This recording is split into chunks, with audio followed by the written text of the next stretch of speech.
우리 신약성경 페이지 수 75페이지 정도가 됩니다. 우리 함께 28절부터 합독하도록 하겠습니다. 서기관 중 한 사람이 그들이 변론하는 것을 듣고 예수께서 잘 대답하신 줄을 알고 나와 묻되 모든 계명 중에 첫째가 무엇이니까? 예수께서 대답하시되 첫째는 이것이니 이스라엘아 들으라. 주 곧 우리 하나님은 유일한 주시라. 내 마음을 다하고 목숨을 다하고 뜻을 다하고 힘을 다하여 주 너희 하나님을 사랑하라 하신 것이요. 둘째는 이것이니 내 이웃을 내 자신과 같이 사랑하라 하신 것이라. 이보다 더 큰 계명이 없느니라. 서기관이 이르되 선생님이여 옳소이다. 하나님은 한 분이시요 그 외에 다른 이가 없다 하신 말씀이 참이니이다. 또 마음을 다하고 지혜를 다하고 힘을 다하여 하나님을 사랑하는 것과 또 이웃을 자기 자신과 같이 사랑하는 것이 전체로 드리는 모든 번제물과 기타 제물보다 나으니이다. 예수께서 그가 지혜 있게 대답함을 보시고 이르시되 내가 하나님의 나라에서 멀지 않도다 하시니 그 위에 감히 묻는 자가 없더라. 아멘. 우리 마가복음 12장 28절로 우리 34절의 말씀을 통해서 우리 진품 그리스도인이라는 말씀의 제목으로 은혜 나누겠습니다. 우리 옆에 계신 우리 성도님들 바라보시면서 이렇게 인사했으면 좋겠습니다. 진품 그리스도인이 됩시다. 아멘. 저와 우리 모든 성도님들이 주님 앞에 진품 그리스도인이 되시기를 주님의 이름으로 축원합니다.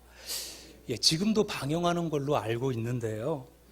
이 오래된 장수 프로그램입니다. TV쇼 진품 명품이라는 프로그램이 있죠. 우리 성도님들도 잘 아시는 프로그램입니다.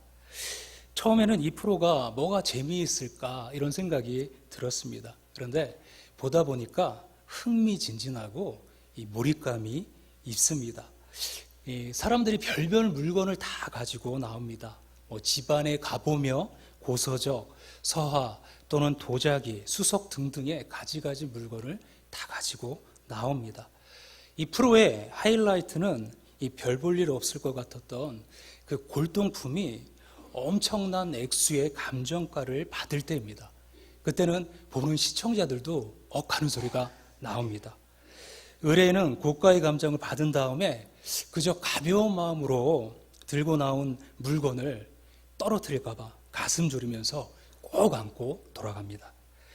진짜 희귀한 진품을 만나게 되면 그 감정을 해줬던 전문가들조차도 조금이라도 그 물건을 보고 싶어 합니다. 조금이라도 더 보고 싶어 하는 마음이 있는 것이죠.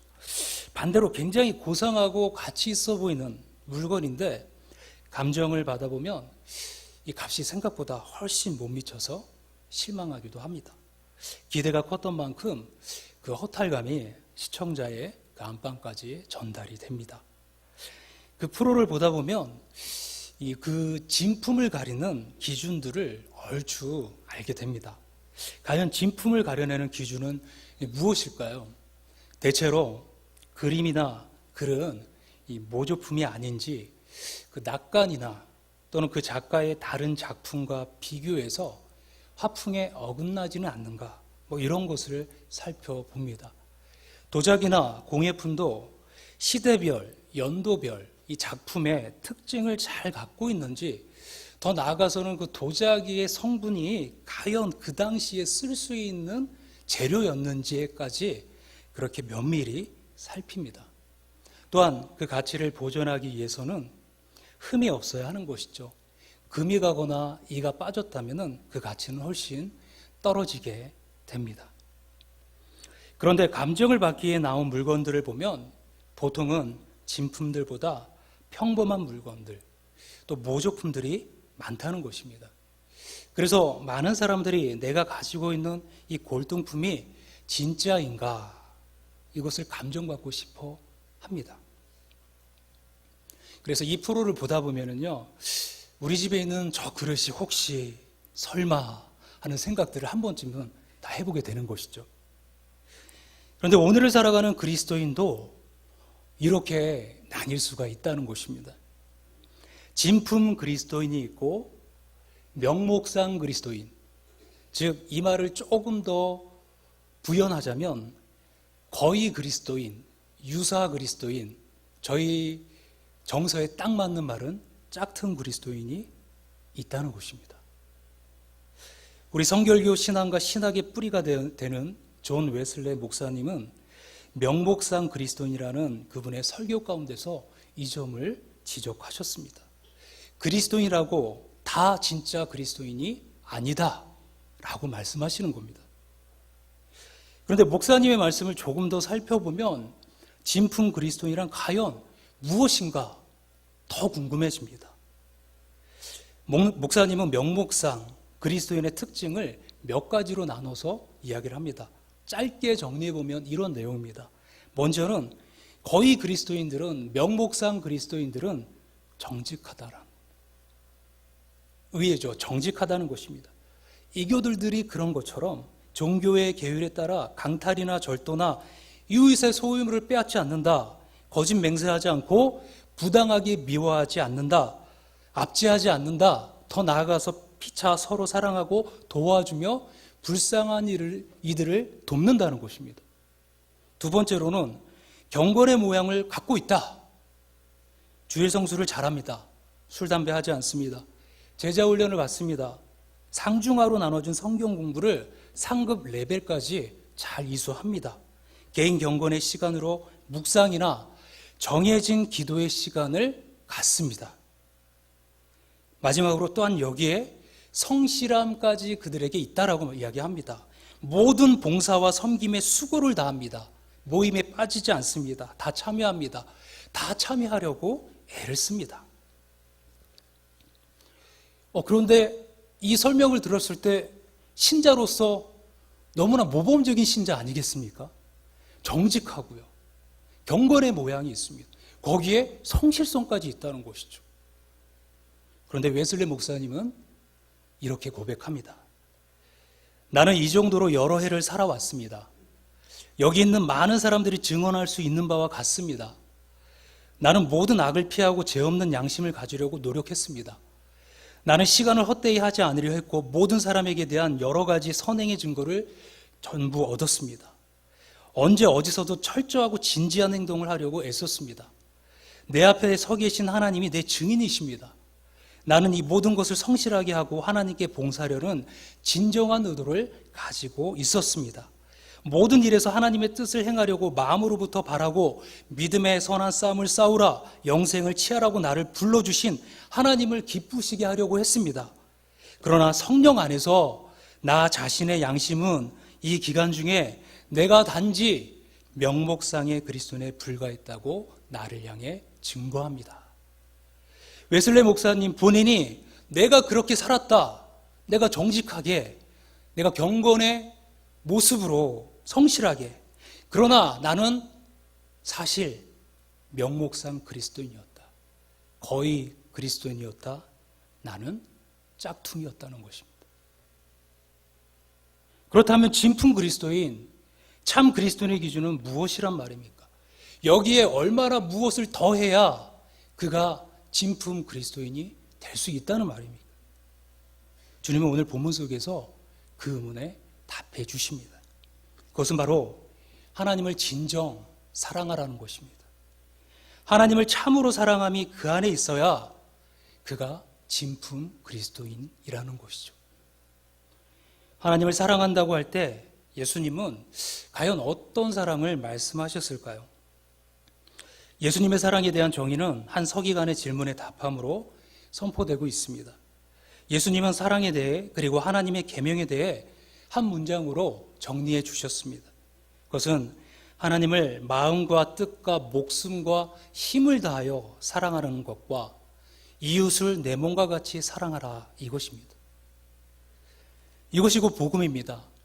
예수님이 생각하시는 사랑은 하나님과 이웃에 대한 사랑인데 이것은 곧 예수님이 전하는 복음의 전부를 정의한 것입니다. 예수님은 이 사랑을 이해 오셨고 이 사랑을 이해 주우셨고 이 사랑을 이해 다시 오십니다.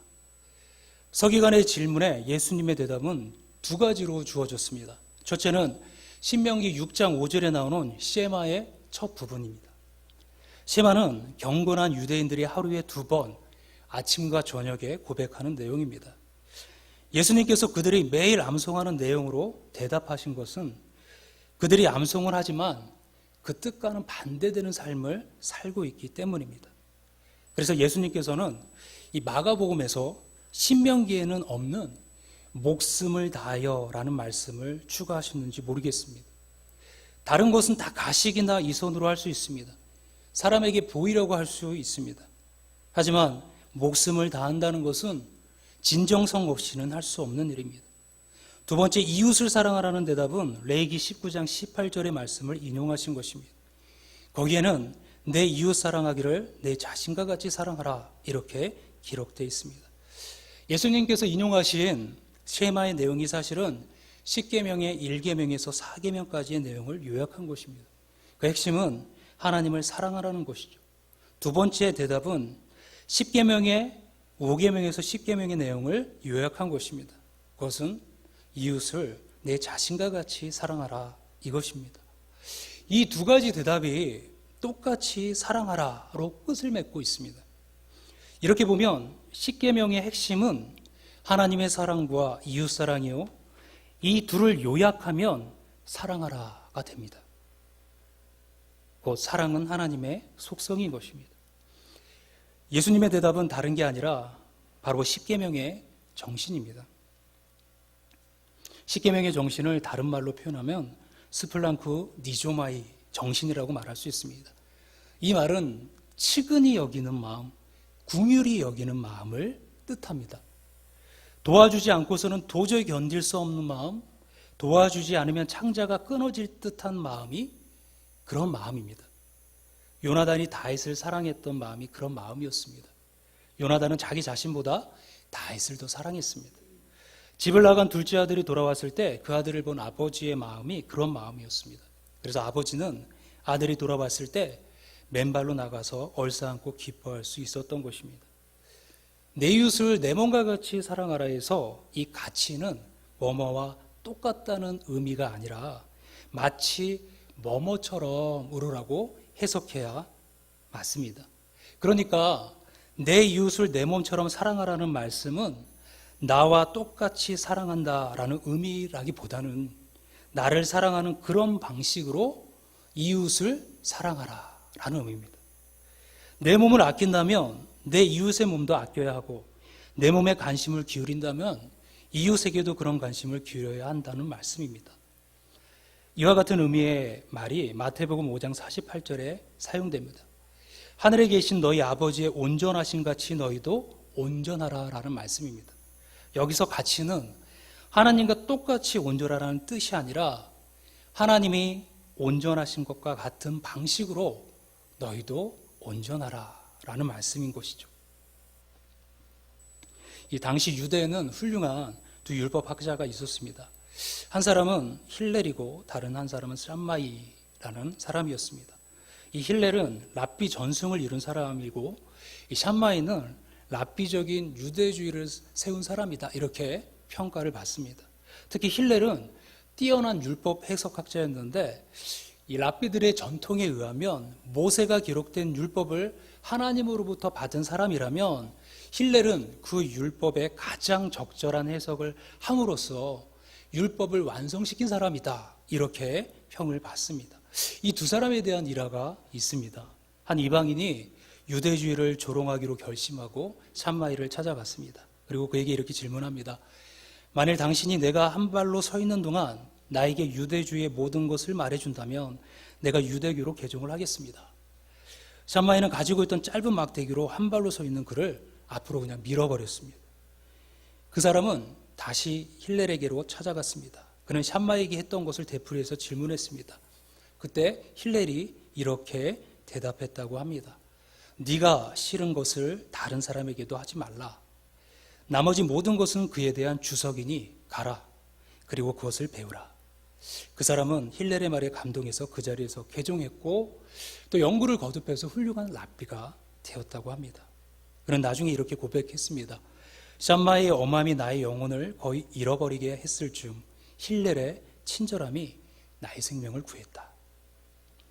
서기관은 예수님의 대답에 큰 감명을 받았습니다. 그가 후에 예수님을 따르는 제자가 되었는지는 알 수 없습니다. 그러나 서기관 중에서 예수님께 나와서 배우고 대화를 나눈 사람은 이 사람이 처음이었습니다. 그리고 마가복음에서는 예수님이 칭찬을 하신 것이 이 서기관이 유일합니다. 예수님의 말씀을 들은 서기관은 그 말씀에 전적으로 동의합니다. 그리고 이렇게 고백합니다. 하나님은 한 분뿐이시고 마음을 다하고 지혜를 다하고 힘을 다하여 하나님을 사랑하라는 것과 또 이웃을 자기 자신과 같이 사랑하라는 것이 전체로 드리는 모든 번제물과 기타 제물보다 낫습니다. 이렇게 고백합니다. 여기서 서기관은 예수님의 말씀 중에 목숨과 뜻을 다하여를 지혜를 다하여 이렇게 바꾸어 말했습니다. 자기 입장에서 해석한 것을 대답하고 있는 것을 알 수 있습니다. 이것이 잘못되었다는 것이 아니라 그 서기관은 지혜를 매우 중요하게 생각한 사람이라는 것을 말해줍니다. 그의 대답을 들으시고 예수님께서 바로 이 사람이 하나님의 나라에서 멀지 않다 말씀하십니다. 멀지 않다는 것은 아주 가깝다는 것이죠. 그러나 완성되었다거나 이루어진 것은 아닙니다. 그러기 위해서는 한 가지가 더 남았습니다. 그것은 바로 예수 그리스도를 받아들이는 일입니다. 예수 그리스도를 통하지 않고 하나님의 나라로 갈 수 있는 길은 없기 때문입니다. 이 서기관은 다른 종교 지도자들과는 달리 복음의 중심을 정확하게 이해한 사람이었습니다. 다시 말하면 그는 예수님의 사역의 핵심을 정확하게 안 사람입니다. 제자들도 이해하지 못한 것을 서기관이 이해했다는 것이 놀라운 점입니다. 이 서기관은 성전에서 성경을 가르치는 율법학자입니다. 그런데 그의 입에서 당시 신성시 행해지고 있는 희생제사보다 그 하나님을 향한 중심이 중요하다고 고백하는 것은 놀라운 일이 아닐 수 없습니다. 이것은 복음의 중심이 제사에서 심령으로 옮겨짐을 서기관의 입을 통해 증거하고 있는 것입니다. 의식에서 내용으로 옮겨지는 순간입니다. 제사는 의식입니다. 그러나 예배는 의식이 아니라 중심입니다. 하나님께 나아가는 방법이 율법에서 복음으로 이동하고 있음을 율법의 핵심인 서기관의 입을 통해서 지금 선포되고 있는 것입니다. 서기관은 예수님을 존경했고 예수님은 그를 높이 평가하셨습니다. 이 말씀은 두 개의 요구처럼 보이지만 결국 하나입니다. 마음을 다하고 목숨을 다하고 뜻을 다하고 힘을 다하여 하나님을 사랑하라는 것과 이웃을 내 몸과 같이 사랑하라는 것은 두 개의 계명처럼 보입니다. 그러나 이것이 하나라는 것은 하나님을 사랑한다고 하는 증거를 이웃을 사랑하는 것에서 찾을 수 있기 때문입니다. 보이지 않는 하나님을 사랑한다는 것을 보여줄 수 있는 것은 거의 없습니다. 그래서 하나님을 사랑한다고 하는 것을 이웃을 사랑하는 것에서 보시겠다는 것입니다. 그래서 성경은 하나님을 사랑한다고 말하고서 형제를 미워하는 것은 가증한 일이다 말씀합니다. 거짓말이라고 이야기합니다. 유대인들은 최고의 제사를 드리는 것으로 하나님에 대한 사랑을 표현했습니다. 하나님을 사랑하는 일은 예배를 멋지게 드리고 많은 헌금을 하고 기도를 많이 하고 간증을 하는 것에 있지 않습니다. 그것보다는 이웃을 사랑하는 것에 있습니다. 이웃을 사랑하는 일이 곧 하나님을 사랑하는 최고의 표현의 방법입니다.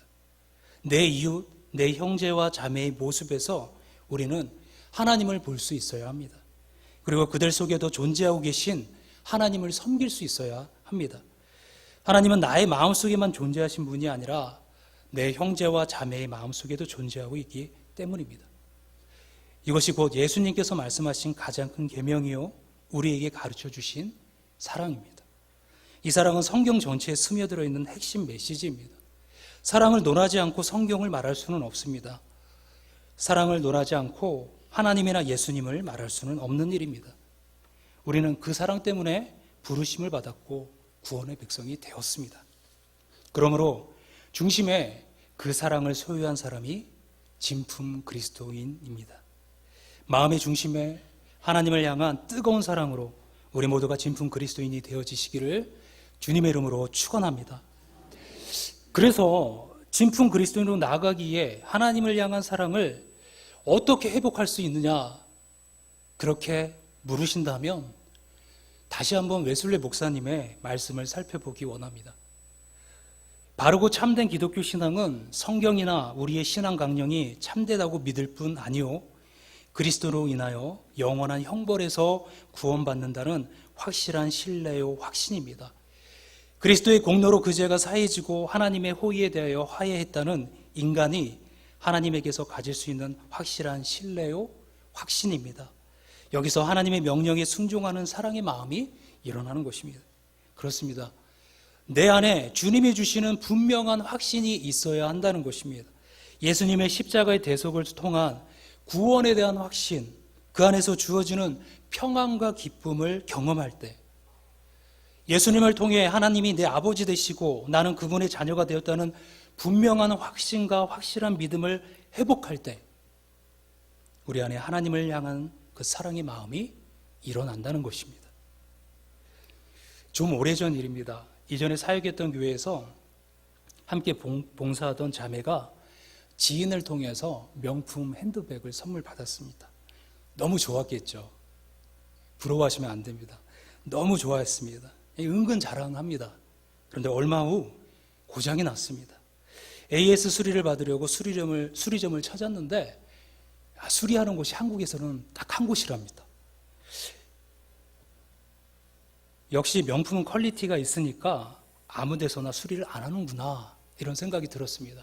이 고장난 게 짜증은 났지만 다시 한번 명품의 럭셔리함이 느껴지는 것 같았습니다. 그런데 그곳에 가서 깜짝 놀랐습니다. 성도님들도 예상하시는 것처럼 그 명품은 진품이 아니었습니다. 소위 짜가 짝퉁이었습니다. 그때 그 자매의 심정이 어땠을까요? 빨리 그 자리에서 뛰쳐나오고 싶었을 것입니다. 말씀을 정리합니다. 명품이 아니어도 됩니다. 진품이면 됩니다. 진품이 곧 명품입니다. 우리가 대단한 사람이 되거나 엄청난 일을 이루지 않아도 괜찮습니다. 세상에도 교회 안에도 이미 그런 사람들은 많이 있습니다. 그러나 그 사람들이 다 진품은 아닙니다. 하나님을 사랑함이 그 안에 없다면 말입니다. 진품은 사람을 감동하게 합니다. 진품 그리스도인은 하나님을 감동하게 합니다. 진품은 사람의 주목과 관심을 받습니다. 진품 그리스도인은 하나님의 주목과 사랑을 받습니다. 하나님이 주목하는 그 사람을 사람들도 주목합니다. 부활하신 예수님께서 갈릴리 호숫가에서 베드로에게 물으셨던 그 음성을 기억합니다. 네가 나를 사랑하느냐? 우리 안에 이러한 하나님의 사랑함이 있기를 소원합니다. 주님을 사랑함이 내 안에 회복되게 하소서, 불길같이 타오르게 하소서, 이렇게 기도하기 원합니다. 그래서 내 안에 예수 그리스도를 통한 구원의 감격과 회복과 확신이 새로워져서 무뎌졌던 나의 심령이, 무료했던 나의 신앙생활이, 지루하기만 했던 예배의 시간이 주님 앞에 뜨겁게 회복되어지기를 주님의 이름으로 축원합니다. 예, 기도하겠습니다. 살아계신 하나님 아버지, 감사합니다. 우리 심령 속에 주님을 향한 뜨거운 사랑이 회복되게 하여 주시옵소서. 그래서 주님이 기뻐하시고 주님이 주목하시는 진품 그리스도인이 모두 되게 하여 주시옵소서.